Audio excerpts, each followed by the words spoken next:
I'd like to tell you about the strangest secret in the world. Not long ago, Albert Schweitzer, the great doctor and Nobel Prize winner, was being interviewed in London, and a reporter asked him, "Doctor, what's wrong with men today?" The great doctor was silent a moment, and then he said, "Men simply don't think." And it's about this that I want to talk with you. We live today in a golden age. This is an era that man has looked forward, dreamed of, and worked toward for thousands of years. But since it's here, we pretty well take it for granted.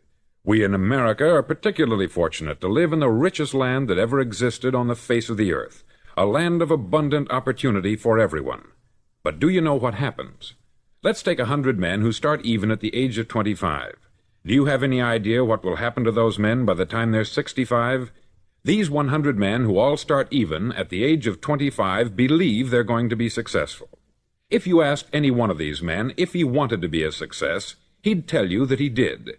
And you'd notice that he was eager toward life, that there was a certain sparkle to his eye, an erectness to his carriage, and life seemed like a pretty interesting adventure to him. But by the time they're 65, 1 will be rich, 4 will be financially independent, 5 will still be working, 54 will be broke. Now think a moment. Out of the 100, only 5 make the grade. Why do so many fail? What has happened to the sparkle that was there when they were 25? What's become of the dreams, the hopes, the plans? And why is there such a large disparity between what these men intended to do and what they actually accomplished? When we say about 5% achieve success, we have to define success. And here's the definition. Success is the progressive realization of a worthy ideal. If a man is working toward a predetermined goal and knows where he's going, that man is a success. If he's not doing that, he's a failure. Success is the progressive realization of a worthy ideal. Rollo May, the distinguished psychiatrist, wrote a wonderful book called Man's Search for Himself. And in this book he says, the opposite of courage in our society is not cowardice, it is conformity. And there you have the trouble today. It's conformity. People acting like everyone else, without knowing why, without knowing where they're going. Now think of it. In America right now, there are over 14 million people 65 years of age and over, and about 13 million of these 14 million are broke. They're dependent on someone else for life's necessities. Now, we learn to read by the time we're 7. We learn to make a living by the time we're 25. Usually, by that time, we're not only making a living, we're supporting a family. And yet, by the time we're 65, we haven't learned how to become financially independent in the richest land that has ever been known. Why? We conform. And the trouble is that we're acting like the wrong percentage group, the 95% who don't succeed. Now, why do these people conform? Well, they don't know, really. These people believe that their lives are shaped by circumstances, by things that happen to them, by exterior forces. They're outer-directed people. A survey was made one time that covered a lot of men, working men, and these men were asked this question. Why do you work? Why do you get up in the morning? 19 out of 20 had no idea. If you ask them, they'll say, everyone goes to work in the morning. And that's the reason they do it, because everyone else is doing it. Now let's get back to our definition of success. Who succeeds? The only man who succeeds is the man who is progressively realizing a worthy ideal. He's the man who says, I'm going to become this, and then begins to work toward that goal. I'll tell you who the successful people are. A success is the school teacher who's teaching school because that's what she wanted to do. The success is the woman who's a wife and mother because she wanted to become a wife and mother and is doing a good job of it. The success is the man who runs the corner gas station because that's what he wanted to do. The success is the successful salesman who wants to become a top-notch salesman and grow and build with his organization. A success is anyone who is doing deliberately a predetermined job because that's what he decided to do deliberately. But only 1 out of 20 does that. That's why today there isn't really any competition, unless we make it for ourselves. Instead of competing, all we have to do is create. Now, for 20 years, I looked for the key which would determine what would happen to a human being. Was there a key I wanted to know which would make the future a promise that we could foretell to a large extent? Was there a key that would guarantee a person's becoming successful if he only knew about it and knew how to use it? Well, there is such a key, and I've found it. Have you ever wondered why so many men work so hard and honestly without ever achieving anything in particular, and others don't seem to work hard and yet seem to get everything? They have the magic touch. You've heard them say that about someone. Everything he touches turns to gold. And have you ever noticed that a man who becomes successful tends to continue to become successful, and on the other hand, have you noticed how a man who is a failure tends to continue to fail? It's because of goals. Some of us have them, some don't. People with goals succeed because they know where they're going. Now think of a ship leaving a harbor, and think of it with the complete voyage mapped out and planned. The captain and crew know exactly where it's going and how long it will take. It has a definite goal. 9,999 times out of 10,000 it will get to where it started out to get. Now let's take another ship, just like the first, only let's not put a crew on it, or a captain at the helm. Let's give it no aiming point, no goal, no destination. We just start the engines and let it go. I think you'll agree with me that if it gets out of the harbor at all, it will either sink or wind up on some deserted beach a derelict. It can't go any place because it has no destination and no guidance. It's the same with a human being. Take the salesman, for example. There is no other person in the world today with the future of a good salesman. Selling is the world's highest paid profession, if we're good at it, and if we know where we're going. Every company needs top-notch salesmen, and they reward those men. The sky is the limit for them. But how many can you find? Someone once said, the human race is fixed, not to prevent the strong from winning, but to prevent the weak from losing. The American economy today can be likened to a convoy in time of war.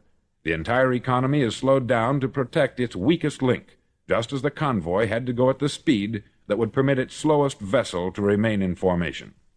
That's why it's so easy to make a living today. It takes no particular brains or talent to make a living and support a family today. So we have a plateau of so-called security, if that's what a person's looking for.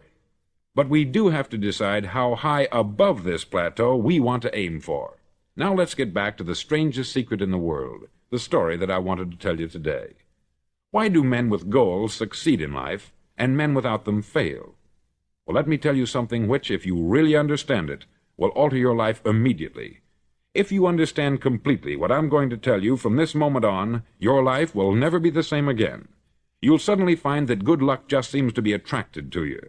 The things you want just seem to fall in line. And from now on, you won't have the problems, the worries, the gnawing lump of anxiety that perhaps you've experienced before. Doubt, fear, well, they'll be things of the past. Here's the key to success, and the key to failure. We become what we think about. Now let me say that again. We become what we think about. Throughout all history, the great wise men and teachers, philosophers and prophets have disagreed with one another on many different things. It is only on this one point that they are in complete and unanimous agreement. Listen to what Marcus Aurelius, the great Roman emperor, said. He said, "A man's life is what his thoughts make of it." Disraeli said this, "Everything comes if a man will only wait. I have brought myself by long meditation to the conviction that a human being with a settled purpose must accomplish it, and that nothing can resist a will that will stake even existence for its fulfillment." Ralph Waldo Emerson said this, "A man is what he thinks about all day long." William James said, "The greatest discovery of my generation is that human beings can alter their lives by altering their attitudes of mind." And he also said, "We need only in cold blood act as if the thing in question were real, and it will become infallibly real by growing into such a connection with our life that it will become real. It will become so knit with habit and emotion that our interest in it will be those which characterize belief." He also said this, "If you only care enough for a result, you will almost certainly attain it. If you wish to be rich, you will be rich. If you wish to be learned, you will be learned. If you wish to be good, you will be good. Only you must then really wish these things, and wish them exclusively, and not wish at the same time 100 other incompatible things just as strongly." In the Bible you read, in Mark 9:23, "If thou canst believe, all things are possible to him that believeth." Dr. Norman Vincent Peale said this, "This is one of the greatest laws in the universe. Fervently do I wish I had discovered it as a very young man. It dawned upon me much later in life, and I've found it to be one of the greatest, if not my greatest discovery, outside of my relationship to God. And the great law, briefly and simply stated, is that if you think in negative terms, you'll get negative results. If you think in positive terms, you will achieve positive results. That is the simple fact which is at the basis of an astonishing law of prosperity and success. In 3 words, believe and succeed. William Shakespeare put it this way: "Our doubts are traitors, and make us lose the good we oft might win, by fearing to attempt." George Bernard Shaw said, "People are always blaming their circumstances for what they are. I don't believe in circumstances. The people who get on in this world are the people who get up and look for the circumstances they want, and if they can't find them, make them." Well, it's pretty apparent, isn't it? And every person who discovered this for a while believed that he was the first one to work it out. We become what we think about. Now, it stands to reason that a person who's thinking about a concrete and worthwhile goal is going to reach it, because that's what he's thinking about. And we become what we think about. Conversely, the man who has no goal, who doesn't know where he's going, and whose thoughts must therefore be thoughts of confusion and anxiety and fear and worry, becomes what he thinks about. His life becomes one of frustration, fear, anxiety, and worry. And if he thinks about nothing, he becomes nothing. Now, how does it work? Why do we become what we think about? Well, I'll tell you how it works as far as we know. Now, to do this, I want to tell you about a situation that parallels the human mind. Suppose a farmer has some land, and it's good, fertile land. Now, the land gives the farmer a choice. He may plant in that land whatever he chooses. The land doesn't care. It's up to the farmer to make the decision. Now, remember, we're comparing the human mind with the land, because the mind, like the land, doesn't care what you plant in it. It will return what you plant, but it doesn't care what you plant. Now, let's say that the farmer has 2 seeds in his hand. One is a seed of corn, the other is nightshade, a deadly poison. He digs 2 little holes in the earth, and he plants both seeds, one corn, the other nightshade. He covers up the holes, waters, and takes care of the land, and what will happen? Invariably, the land will return what is planted. As it's written in the Bible, "As ye sow, so shall ye reap." Remember, the land doesn't care. It will return poison in just as wonderful abundance as it will corn. So up come the 2 plants, one corn, one poison. Now, the human mind is far more fertile, far more incredible and mysterious than the land, but it works the same way. It doesn't care what we plant. Success, failure. A concrete, worthwhile goal, or confusion, misunderstanding, fear, anxiety, and so on. But what we plant, it will return to us. You see, the human mind is the last great unexplored continent on the earth. It contains riches beyond our wildest dreams. It will return anything we want to plant. Now, you might say, well, if that's true, why don't people use their minds more? Well, I think they've figured out an answer to that, too. Our mind comes as standard equipment at birth. It's free, and things that are given to us for nothing we place little value on. Things that we pay money for, we value. The paradox is that exactly the reverse is true. Everything that's really worthwhile in life came to us free. Our mind, our soul, our body, our hopes, our dreams, our ambitions, our intelligence, our love of family and children and friends. All these priceless possessions are free, but the things that cost us money are actually very cheap and can be replaced at any time. A good man can be completely wiped out and make another fortune. He can do that several times. Even if our home burns down, we can rebuild it, but the things we got for nothing, we can never replace. The human mind isn't used merely because we take it for granted. Familiarity breeds contempt. It can do any kind of job we assign to it, but generally speaking, we use it for little jobs instead of big important ones. Universities have proved that most of us are operating on about 10% of our abilities. Decide now, what is it you want? Plant your goal in your mind. It's the most important decision you'll ever make in your entire life. Do you want to be an outstanding salesman, a better worker at your particular job? Do you want to go places in your company, in your community? All you've got to do is plant that seed in your mind. Care for it. Work steadily toward your goal, and it will become a reality. It not only will, there's no way that it cannot. You see, that is a law, like the laws of Sir Isaac Newton, the laws of gravity. If you get on top of a building and jump off, you'll always go down. You'll never go up. And it's the same with all the other laws of nature. They always work. They're inflexible. Think about your goal in a relaxed, positive way. Picture yourself in your mind's eye as having already achieved this goal. See yourself doing the things you will be doing when you've reached your goal. Ours has been called the phenobarbital age, the age of ulcers and nervous breakdowns. At a time when medical research has raised us to a new plateau of good health and longevity, far too many of us worry ourselves into an early grave trying to cope with things in our own little personal ways, without learning a few great laws that will take care of everything for us. These things we bring on ourselves through our habitual way of thinking. Every one of us is the sum total of his own thoughts. He is where he is because that is exactly where he really wants to be, whether he'll admit that or not. Each of us must live off the fruit of his thoughts in the future, because what you think today and tomorrow, next month and next year, will mold your life and determine your future. You're guided by your mind. I remember one time I was driving through Arizona, and I saw one of those giant earth-moving machines roaring along the road at about 35 miles an hour with what looked like 20 tons of dirt in it, a tremendous, incredible machine, and there was a little man perched way up on top with the wheel in his hands guiding it. And as I drove along, I was struck by the similarity of that machine to the human mind. Just suppose you're sitting at the controls of such a vast source of energy. Are you going to sit back and fold your arms and let it run itself into a ditch? Or are you going to keep both hands firmly on the wheel and control and direct this power to a specific, worthwhile purpose? It's up to you. You're in the driver's seat. You see, the very law that gives us success is a two-edged sword. We must control our thinking.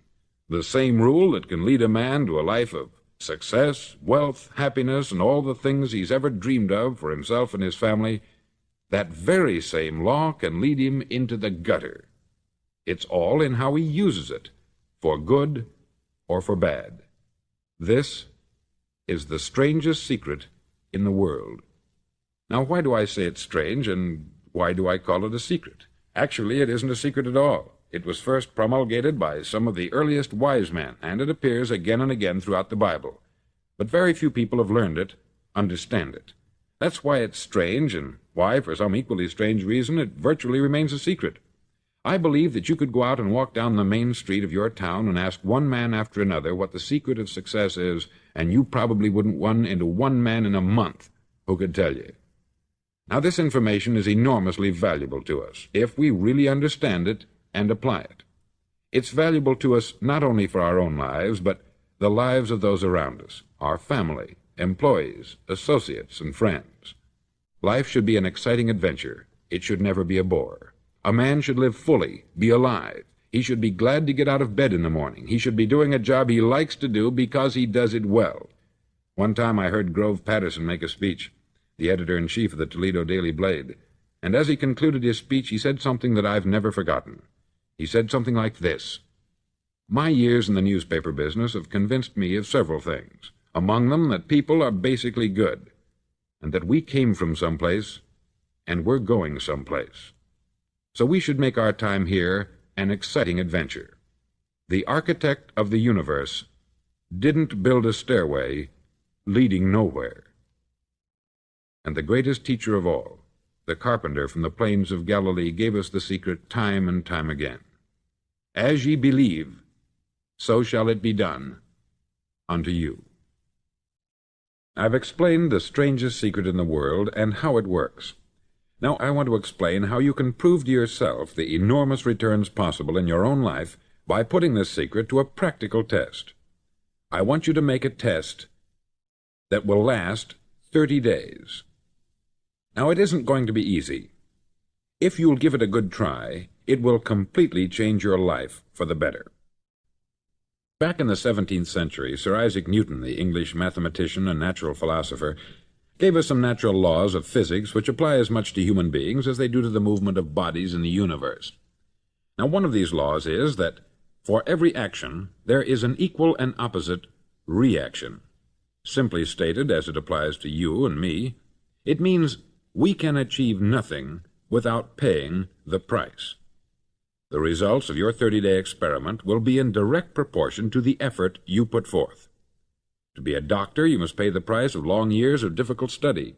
To be successful in selling, and remember that each of us succeeds to the extent of his ability to sell, selling our families on our ideas, selling education in schools, selling our children on the advantages of living the good and honest life, selling our associates and employees on the importance of being exceptional people, to, of course, the profession of selling itself. But to be successful in selling our way to the good life, we must be willing to pay the price. Now, what is that price? Well, it's many things. First, it's understanding emotionally, as well as intellectually, that we literally become what we think about, that we must control our thoughts if we're to control our lives. It's understanding fully that, as ye sow, so shall ye reap. Secondly, it's cutting away all the fetters from the mind and permitting it to soar as it was divinely designed to do. It's the realization that your limitations are self-imposed, and that the opportunities for you today are enormous beyond belief. It's rising above narrow-minded pettiness and prejudice. Thirdly, to use all your courage to force yourself to think positively on your own problem, to set a definite and clearly defined goal for yourself, to let your marvelous mind think about your goal from all possible angles, to let your imagination speculate freely upon many different possible solutions, to refuse to believe there are any circumstances sufficiently strong to defeat you in the accomplishment of your purpose, to act promptly and decisively when your course is clear, and to keep constantly aware of the fact that you are, at this moment, standing in the middle of your own acre of diamonds, as Russell Conwell used to point out. Fourth, save at least 10% of what you earn. It's also remembering that no matter what your present job, it has enormous possibilities if you're willing to pay the price. Now let's just go over the important points in the price each of us must pay to achieve the wonderful life that can be ours. It is, of course, worth any price. 1. You will become what you think about. 2. Remember the word imagination. Let your mind soar. 3. Courage. Concentrate on your goal every day. 4. Save 10% of what you earn. And action. Ideas are worthless unless we act on them. Now I'll try to outline the 30-day test I want you to make. Now keep in mind that you have nothing to lose by making this test, and everything you could possibly want to gain. There are two things that may be said of everyone. Each of us wants something, and each of us is afraid of something. I want you to write on a card what it is you want more than anything else. It may be more money. Perhaps you'd like to double your income or make a specific amount of money. It may be a beautiful home. It may be success at your job. It may be a particular position in life. It could be a more harmonious family. Each of us wants something. Write down on your card specifically what it is that you want. Make sure it's a single goal and clearly defined. You needn't show it to anyone, but carry it with you so that you can look at it several times a day. Think about it in a cheerful, relaxed, positive way each morning when you get up, and immediately you have something to work for, something to get out of bed for, something to live for. Look at it every chance you get during the day and just before going to bed at night.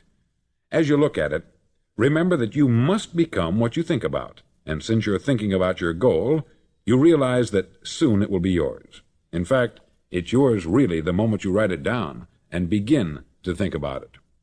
Look at the abundance all around you as you go about your daily business. You have as much right to this abundance as any other living creature. It's yours for the asking. Now we come to the difficult part. Difficult because it means the formation of what is probably a brand new habit, and new habits are not easily formed. Once formed, however, it'll follow you for the rest of your life. Stop thinking about what it is you fear.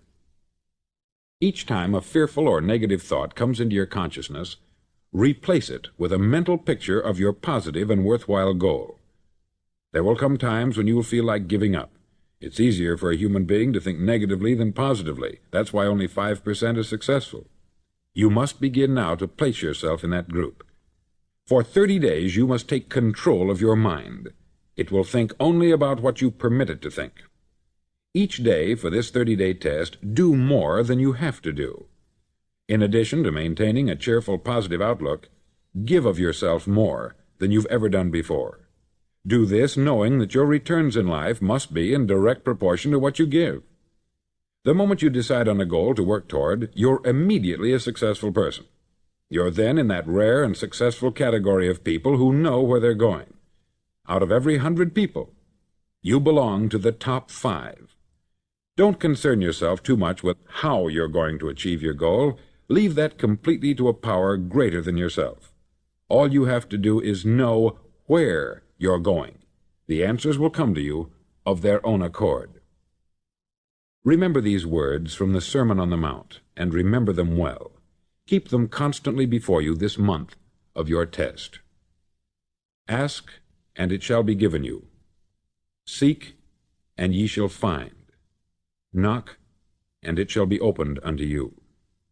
For every one that asketh receiveth, and he that seeketh findeth, and to him that knocketh it shall be opened.